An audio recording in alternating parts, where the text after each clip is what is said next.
Hello, my gorgeous family. I am Dr. De Luna, your favorite spicy doctor, educator, and yogi.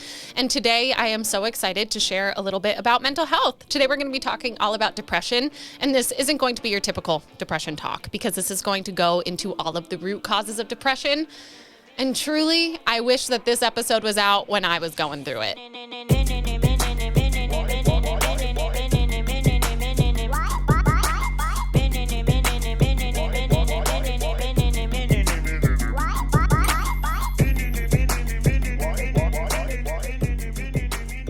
Okay, my gorgeous friends. So I'm a naturopathic doctor, and I am someone that has both personal and professional experience working with individuals who are struggling mental health wise.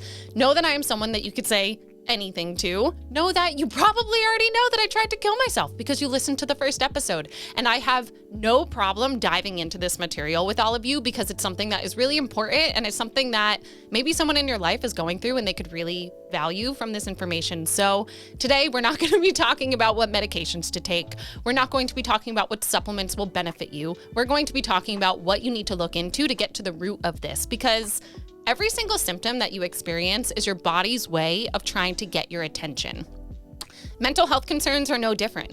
Depression is something that, it can show up in different times of life. It could be a different grief reaction, but that's usually more short term, right? 2-3 weeks. But if something like depression, this heaviness, this sadness, this lack of desire to show up in your life is persisting for you, it's something that your body, your mind, your soul, your spirit is screaming at you to take a deeper look at. And for me, it was something that I didn't take a look at for a long time.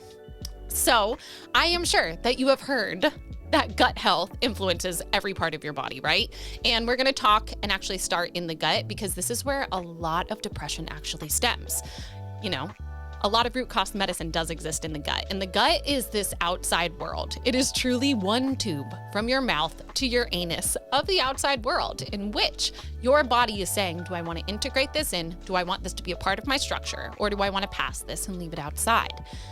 We put all sorts of weird shit in our mouths, fam. We eat food that is considered poison in other countries. We eat things that we know are bad for us, but we get a little dopamine hit, so we eat it, right? So if you are someone that has any gut health concerns, so this could be something as simple as, you're lactose intolerant, but still decide to eat ice cream every night. Or you're eating foods that your body doesn't like, or you eat a traditional standard American diet. All of these things can lead to low-grade gut inflammation and lead to symptoms like bloating, gas, alternations in bowel habits. So let me also say that if you are a farty McFarty, or if you're burping all day, that is all indication that you need that your gut is unhappy. If you bloat throughout the day, for instance, if you go to sleep and you feel like you're 6 months pregnant and then you wake up in the morning and your gut is flacked and you have abs, there's something going on in your gut, baby. There is. It's undeniable. So every single thing that we are putting inside of our mouth into our gut has direct connection to the nervous system. This is happening via the brain-gut axis. So really, this is happening through a direct connection, but also different chemicals that are secreted into the bloodstream and travel along a nerve. The main nerve that is doing this is the vagus nerve. The vagus nerve is cranial nerve 10. If you ever get a pop quiz from me and I ask you what my favorite nerve is, it is the vagus nerve. Cranial nerve 10. Starts in the brainstem. It swims down and touches a lot of your digestive system. So it touches your tongue, it touches your mouth, it touches your esophagus, your stomach, your small intestine, large intestine, all the way down until the very end of the large intestine. However, it is truly this physical connection from your brainstem into your gut. So different things can travel along this nerve into the brain. For instance, different cytokines, which are chemical messengers, can travel from the gut into the brain. Cytokines are things that are asking your body to show up in a different way. So oftentimes this triggers inflammation. There can also be microbial movement from the gut into the brain. Literally, they just walk their way along this nerve and get into your brain. It could also be different types of neurotransmitters. All sorts of things have this direct pathway. So if there is something showing up for you in your gut, without a doubt, it can show up and influence your brain. Have you heard of leaky gut before? So leaky gut is when the single layer of cells, these epithelial cells in the lining of your gut, start to break loose with one another, and as a result, things can get into the bloodstream that should not be there. So leaky gut. again, is when these cells that have a single layer, they're holding hands with one another. If they break that hand hold, there is a space now where big molecules can travel through. Usually your gut is very, very, very selective about what it's inviting in. So you chew up your protein really well, you break it down, your body absorbs amino acids. You are breaking down your sugars and your starches, your body is soaking up single cell sugars. However, if that lining between these epithelial cells becomes loose, big molecules can get in. What is underneath that single layer of cells are your blood vessels and your lymphatic system, and there's a lot of lymph nodes in there. So if there is something that now has entered your bloodstream that has triggered your immune system, you can not only have symptoms of inflammation in your gut, but that immune response will go systemic. So that will absolutely influence your brain. There is a lot of research out there that shows that someone who has leaky gut has an issue at all of their boundaries. So we have a lot of boundaries in our body that almost compartmentalize where different functions should be taking place because there's a lot going on in there. In case you didn't know, there's a lot going on. Some things need to be separate. Something that is so sacred is your brain. So your brain has its own barrier, the blood-brain barrier.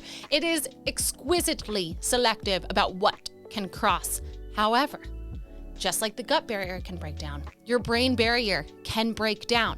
And if that happens, all sorts of things can get into the brain that should not be there. Your brain needs to stay protected. It's quite valuable, yes. So it has an immune system that lives in the brain. There's a cell called a microglial cell, which is kind of like a garbage can. It swims around in the brain, it eats things, chews them up, and then shows them to a different part of your immune system to say, should this be here? Do we need to clear this out or is it safe? And these microglial cells, we need them. We need them to clean up things, to break down old pathways, to help clean up inflammation. However, if there is a regular exposure to these antigens, which are essentially things that just trigger the immune system via this leaky gut into the brain, these microglial cells can become overactive. When they're overactive, they can target different parts of your brain that should not be targeted. They can lead to inflammation. Inflammation in the brain equals depression. I'm going to say that again. Inflammation in your brain equals depression. So many of us have inflammation in the brain. There are studies on poor little mice and what they go through in science. But anyway, we can thank these mice because they give us this information. There have been studies in mice that if you inject them with inflammatory cytokines, things like IL-6 for those of you that are nerds, interleukin-6 or TNF-alpha, if you inject these cute little miceys with these cytokines, they will exhibit behaviors of depression. In fact, there are other studies that show that signs of depression are very similar to signs of early illness. You know when you get sick? What happens when you get sick? You get fucking sad, right? You don't want to leave your bed. You might not even be hungry. You don't want to work out. You don't want to do the things that you love because you don't feel good. Does that not sound like depression? You've never been depressed. It sounds like depression, and I'm happy for you if you've never been depressed. However, then you need to send this podcast to someone that you know is, because it's going to help them. So in our sweet little brain, this inflammation can be occurring from in the gut, right? From that gut-brain connection. It can also be happening from the brain directly. So have any of you ever played football? My child, my future gorgeous son, will never play football. Ever. He will not. In fact, he's going to wear a helmet to like everything that he does because that brain is so sacred. Because if you smash-ola you noodle, what happens is that your body needs to clean up that destruction, right? So inflammation isn't always bad because inflammation is just the way that the immune system gets in there and does its job. So if you smash your little nugget, what will happen is that your immune system goes, oh no, we got to clean this up. So it will create this leaky barrier so that these big immune cells, these nutrients, these vitamins, these anti-inflammatory compounds can go into your brain. They can clean up the mess and pass it out. However, within, I think it's 72 hours, that might even be a lie. It might even be as soon as 24 hours. If you hit your head, your gut barrier opens, your brain opens up, and now you have both leaky gut and leaky brain. This can sustain. So if you've ever hit your head, had a traumatic brain injury, got in a car accident, had whiplash, and you just didn't feel the same after.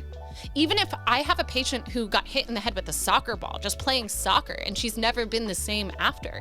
And that is because this ongoing inflammation in the brain. When the inflammation signal gets flipped on in the brain, it's challenging to turn it off because those microglial cells love to eat. They are hungry. So we'll go in there, they'll eat stuff up, poop it out, show it to your immune system, and your immune system is going to try to clean up that mess as efficiently as it can. However, inflammation, again, in the nervous system equals depression. That's just what it is. From a clinical standpoint, it is. You can get this inflammation in the brain from a lot of other things as well. We didn't even talk about mold yet on this podcast. We really haven't. Mold is one of the most toxic things on this planet. Mold, it's not the issue of the mold itself, it's the issue of the mycotoxins. So those of you that are like, oh, I have mold in my shower, but I just wiped it up and I'm fine. You need to subscribe to this channel because we're going to talk all about mold, and please never do that again. But the toxins that are produced by mold are so small. They are so microscopic that they can go right into your brain. And the thing with mold is that you're usually inhaling it because it's in the air, it's airborne. You don't see it. It's airborne. You inhale it. It goes into your nose. You have a single layer of cells between the surface of your nasal cavity and your brain. Literally one little single layer of cells. So those of you that put shit up your nose all the time, like, please stop. Okay, side note. But you inhale these mycotoxins and they go right into your brain. This is why mold is such a potent trigger for depression. For me, when I tried to kill myself, one of the many times, it was when I was living in a moldy house. And I had no idea that I was living in a moldy house. It just felt like this dark energy was in me and around me. It was a cloud that I couldn't escape. And little did I know I was living in the cloud. So mold, if you are someone that moved to a new place, if you were someone that started a new job, if you even started at a new school and you started getting depressed, there might be something in that environment that you're reacting to. Buildings can absolutely make you depressed.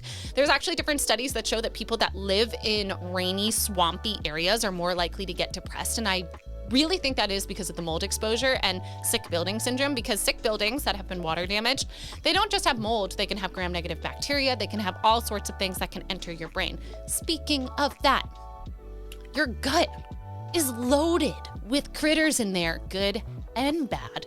Truly, the environment of your gut is dictated by what you eat, what you are exposed to, the pharmaceuticals that you've taken, the stress that you have. That is what is governing what is in your gut. And we have beneficial bacteria, non-beneficial bacteria, and commensal bacteria, meaning that they kind of help out when needed. And we have something called gram-negative bacteria, which is really just a classification of their cell wall. Doesn't matter. However, for the purpose of this talk, know that gram-negative bacteria have something called LPS, lipopolysaccharides, which are immense activators of your immune system. The immune system is what triggers inflammation, and we're talking about inflammation in the brain is depression. Yes? So stay with me. So if your gut is inflamed because, you're drinking milkshakes every day, even though you're lactose intolerant. By the way, I love when a patient tells me that they're lactose intolerant and then tell me what they eat throughout the day and they only eat lactose. Just like sit with yourself for a moment and know that that's not a good idea. So you're this person, right? Frankie can't stop drinking chocolate milk with breakfast. Frankie shits her pants by 12 p.m. Anyway, now Frankie is upset. Why? Because in the gut, it is now leaky, because truly that is significant inflammation. If you're eating something that your body hates and you don't feel good, just trust that your gut is inflamed. Trust that you're creating leaky gut. What will happen is that barrier system will open up and some of these bacteria, these gram-negative bacteria, swim their way through, get into the bloodstream, stimulate the mesenteric lymph nodes of your gut and create this systemic immune response. And LPS in the brain, because remember, your gut is leaky, then your brain is leaky. They can get into the brain, trigger this microglial activation, and depression will ensue. So the microbiome inside of your gut is huge. It is huge because we want that happy balance, not only for that mechanism that I just went over, but a lot of these microbes, they are helping to convert the precursors to serotonin. You may have heard that 95% of your serotonin is made in the gut. Have you ever been on an SSRI? I haven't, but have you? You probably had some significant gut issues, huh? Side effects or off-label effects of the drug. That is because of this close connection between the two. So the microbes in your gut are actually helping to increase tryptophan, which is the precursor of serotonin. So we're going to talk all about nutrients and how that influences depression in a few moments. However, if the microbial imbalance in your gut is off, you're not going to have that precursor to make serotonin. If your gut is inflamed, you're not going to have the capacity to make that serotonin, and the world's going to look a little bit dimmer. You're not going to have as much fun. And truly, if you eat like shit, I can promise you that you will feel like shit. Yes? So outside of just the foods that Frankie's eating, even though she's lactose intolerant and shitting her pants by noon, truly though, I can't even tell you how many people do that. I did that for most of my life. I would drink a chocolate milk at lunch and literally have to find a bathroom in high school because I would explode after and thought that was normal and did that for years. So if you are Frankie right now, know that I'm not judging you. I'm laughing with you because we've all been there. And at a certain point in your life, you're going to decide to not do that to yourself and you're going to feel better and you're not going to be as depressed, okay? Yes. But other things in our food can do this. So if you're eating conventional produce, conventional animal products, they have so many toxins in them, so many pesticides, herbicides, inflammatory chemicals that can do that same thing, that could break down the lining of the gut, get into those lymph nodes, create a systemic immune response. And those cytokines are what are triggering that inflammatory reaction in the brain. Cytokines are just the way that cells talk to each other, and they usually just spit out something into the blood that circulates everywhere. So we really need to be mindful about our diet, our lifestyle, because if you are someone who is depressed, food can be your medicine. Food can be your medicine. Taking care of your gut is going to be a significant game changer for you. But I also understand, as someone that did struggle with depression, that sometimes it's hard to even feed yourself when you're depressed because you have such a low motivation to do that. Speaking of motivation, motivation lives in the frontal lobe of your brain. The frontal lobe is very highly developed in humans. However, I question that it's not very highly developed in some penile creatures. That was a joke. But if you didn't get it, maybe you'll get it after listening to this episode. So the frontal lobe, again, lives in the front of our brain, and it is what helps us have motivation. It's what helps us show up to life, what helps us check things off on our checklist. So if you're depressed, how hard is it to do one thing? How challenging is it to even leave your bed? That's your sweet little frontal lobe. The frontal lobe is obviously something that you can hit easily if you smack your forehead, right? So it's a common area of traumatic brain injury and that whole mechanism of leaky gut, leaky brain that we just talked about. But it's also a part of the brain that is lit the fuck up by movement. So while this episode is not me getting into, treatment per se, if you are someone that is not moving your body, that is not activating your frontal lobe, you are missing out on so many happy neurotransmitters that will take place just by you moving that sweet little body. I fully support moving, fully support dancing. It's so good for everything, really. So something else that I wanted to mention is that different foods can trigger systemic inflammation. And one that I wanted to talk about in specific is gluten. Sweet little gluten. Gluten's actually not sweet. Me and gluten don't get along. You and gluten might not get along, but you might not be aware that you don't get along with it because it might be something subtle, right? You might eat gluten and get bloated. I will say that so many people do not have celiac disease, but they have something called gluten sensitivity, in which their body does not like gluten. If you subscribe to this channel, which come the fuck on, why are you not subscribed to this channel? But if you are subscribed to this channel, you probably heard all about how I was talking about how gluten can influence all sorts of things in the body, how it can lead to systemic inflammation. And this is that next step, because gluten and how it's been highly sprayed and highly genetically modified, it is something that is quite foreign to the body. Gluten loves those tight junctions in the gut that I was talking about. So tight junctions are the proteins. They're the hands that are held between the cells of the gut. So gluten loves to attack those. So it loves to create leaky gut. So no, you might not have celiac disease. No, you might not be allergic to gluten, but it could be low grade, leading to this inflammation within the digestive system. Gluten in the brain does not feel good. Gluten in the brain does not feel good at all. It actually can lead to significant depression for people that are sensitive to gluten. And I know for myself, that's something that will show up. Say that I go out to eat at a sushi restaurant and I say, I'm gluten-free, I'm gluten-free. I tell them that I'm fucking gluten-free. And then they pour soy sauce on something. Soy sauce has a lot of wheat in it. Let me just tell you that. Why? I don't know, but it does. So if you eat gluten and then the next day you're depressed, you just found it. Please stop eating it then. But across the board, if you eat something and the next day you're sad, you can assume that that mechanism of inflammation is now in your brain. It takes a little while for that to calm down. One of my favorite truth bombs is that if you take GABA is a neurotransmitter. Neurotransmitters are big, bulky molecules. It's not like an amino acid. If you take GABA and if you feel calm, congratulations, you have a leaky blood-brain barrier. I love when people tell me that they take GABA and feel great and then, think that it's something to be proud of. While I'm happy for you that you have a sense of relief, I am not happy for you because now I know that your blood-brain barrier is not up to par. Let's just say that we want that blood-brain barrier to be quite strong. We want to keep bad things out. We want to keep good things in there. So if you have a leaky brain and if you didn't just smash your head, I would consider really working into the gut because that is where the issue likely lies.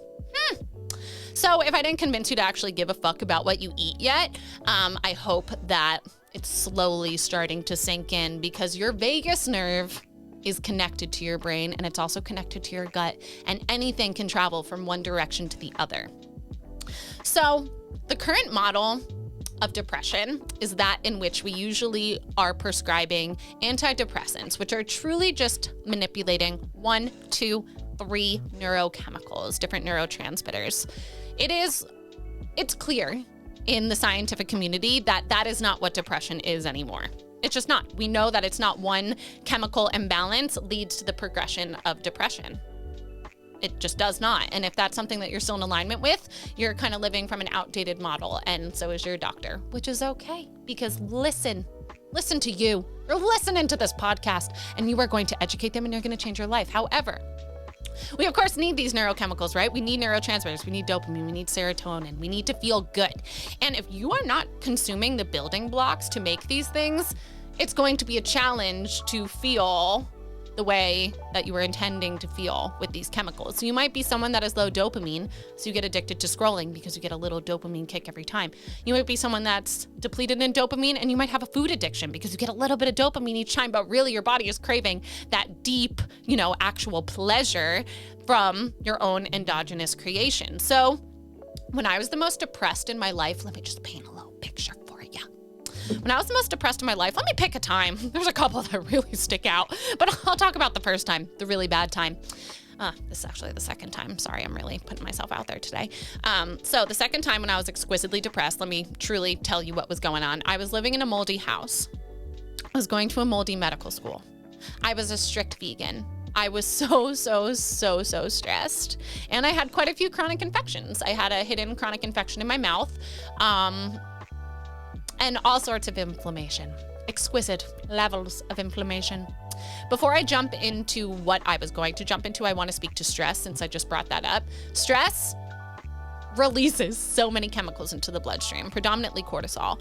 Cortisol will swim around and kiss every cell in your body. It kisses different parts of the brain to make it so that your brain doesn't remember what's going on. So if you're someone that has significant brain fog and you're stressed, know that your body is trying to help you forget what you're stressed out from because it's truly creating this traumatic environment within your body that your body's like, we don't want to remember this. But what if you're a new mom? You probably want to remember like the early days of your child's life, right? So truly that is all due to cortisol, and that will make it so that your body cannot regulate stress, and it will lead to enhanced inflammation everywhere in your body, especially your brain. But now let's go back to depressed Ashley laying in a bed facing a wall, did not want to leave. I was like that for a while. I would go to medical school. I would seem so, at peace. And then I would go home and lay in my bed. So also this is your reminder that if there's someone in your life that they just pop into your subconscious sometimes. They just randomly float across your brain. You're like, maybe I should check on them, but they seem good. Their Instagram looks like they're happy. Check on them. That's your intuition. Check on them. Ask them. Don't even ask them what they need. Just bring them over some chocolate. Everyone who's depressed loves chocolate. Shove it in their mouth. Anyway, so Ashley was very depressed. I was strict vegan, like I said. I also, just in case you're wondering, have some very unique genes in which my red blood cells are a different size and shape than everyone else's because, again, I might be an alien. So I have an interesting form of anemia. So anemia is when your red blood cells are a different size and shape, and ultimately they cannot carry enough oxygen to your cells, to your tissue, so symptoms present. Your brain It really likes oxygen. It does. So if your brain doesn't have enough oxygen, you're going to be depressed because things aren't moving. Things are going slow. There's not enough blood to carry out all the functions that your very, very advanced brain is trying to carry out. Also, something that goes hand in hand with anemia is iron. I was a strict vegan. I didn't give a fuck about taking a vitamin because I trusted that I was getting everything from my diet, which I was not.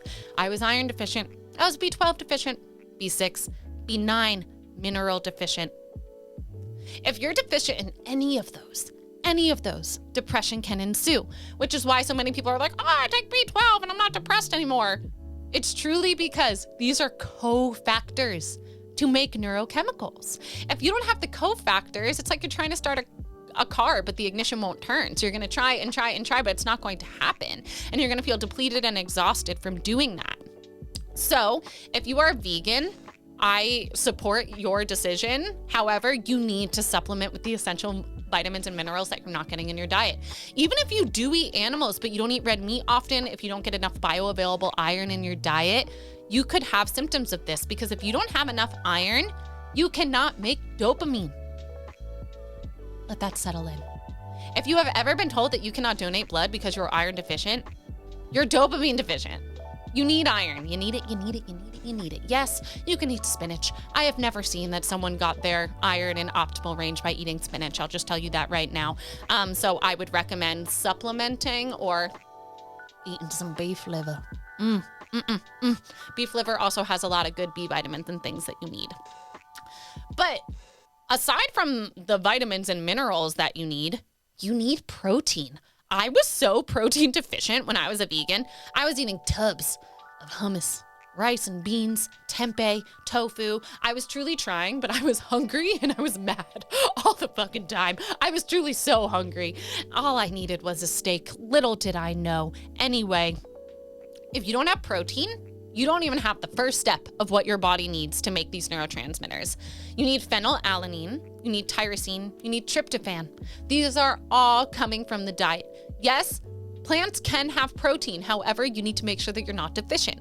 If you don't have that first essential building block, it's not going to get into your brain. You're not going to make any of the happy neurochemicals at all. And no, you're not going to just supplement with GABA, right? Because it shouldn't work, because we're going to seal off that blood-brain barrier and it's not going to let anything through that you're not getting there.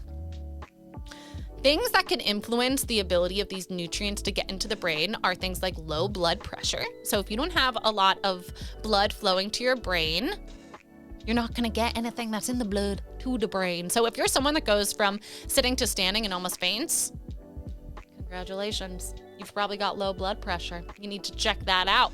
It's okay. You're going to make it probably. You just need some salt to get that blood pressure up, but that can be part of it.